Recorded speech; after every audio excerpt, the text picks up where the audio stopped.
Knjiga je kar obširna, vsebuje več kot 100 receptov za različne zadeve.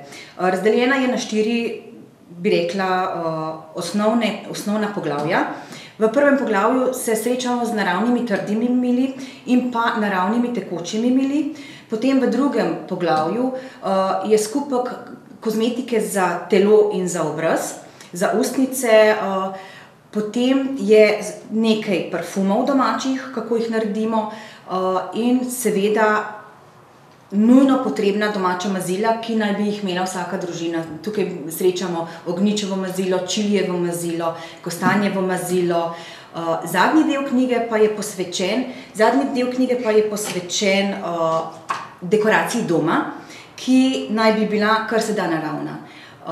Od izdelave potpurijev do različnih zeličnih venčkov in seveda tudi okrasitev doma ob praznikih, kot je na primer božič, kjer je v knjigi predstavljena izdelava polstenih okraskov za božično drevo.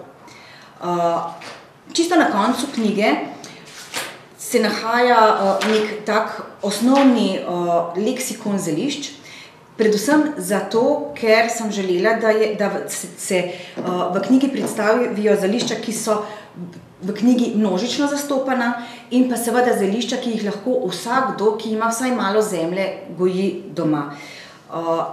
Tako kot sem rekla, zakaj priporočam to knjigo? To knjigo priporočam predvsem zato, ker se mi zdi, da si vsakdo lahko izdela nek osnovni komplet domače kozmetike, za katerega vemo, da ga ni težko narediti, da ga ni drago narediti, bo pa priskrbel celotno družino z zelo dobrimi naravnimi stvarmi.